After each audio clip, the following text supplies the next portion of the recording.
నీ ఎండలు పాడుగాను అస్సలు వశపడనిస్తలేవబ్బా. 10 నిమిషాలు బయట తిరిగితే ఉబ్బరిచ్చుడు చెమటలు గారుడు. ఏదన్నా పని మీద పడి ఓ గంట సేపు ఎండలున్నామనుకో పెంక మీద పేలాలు ఆడిచ్చినట్టే కాబట్టే సలవొట్టు సప్పరిచ్చుడో జ్యూసులు దాగుడో ఎండ దెబ్బ కొట్టకుండా జాగ్రత్తలు తీసుకుంటున్నాం కదా. మరి గీ సారేం సలహా ఇస్తున్నాడో చూడు రబ్బా. जवान दिखता हूं पर मेरी आत्मा बड़ी बूढ़ी है। पॉकेट में प्याज ले जाओ, कुछ नहीं होने वाला तुमको। సంజయిందా నుల్లా సార్ ఏమన్నాడు? జేబులో ఉల్లిగడ్డ వేసుకోండి, ఎంత ఎండ కొట్టినా ఏం కాదు, ఎప్పుడోటైన కాడుంటదని తీసి చూపించిండు గిట్లా.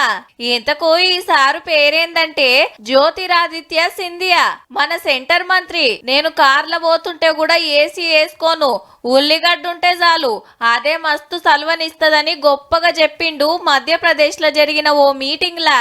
ना मेरी गाड़ी में एयर कंडीशन चलती, ना एसी के वातावरण में मैं बैठता हूँ। संचार मंत्री प्याज लेके घूम रहे हैं। ఎండ కొట్టొద్దని ఛత్రి పెట్టుకుంటారు, నెత్తిల కొంగేసుకుంటారు, నీడ పట్టుకు తిరుగుతారు, పండ్ల రసాలు కొబ్బరి బొండాలు దాగుడే మనకెరక. కానీ సెంటర్ మంత్రి సారేమో ఏమటో ఉల్లిగడ్డ ఉంటే చాలు వెనకట ఇట్లనే బచాయించేటోళ్ళు అని చెప్తాండు. जून के माह में 51 डिग्री भी होगा तो सिर के ऊपर पट्टा लगाओ, पॉकेट में प्याज डालो, भगवान का नाम। अरे दादा दादा के पॉकेट में भी प्याज देखो।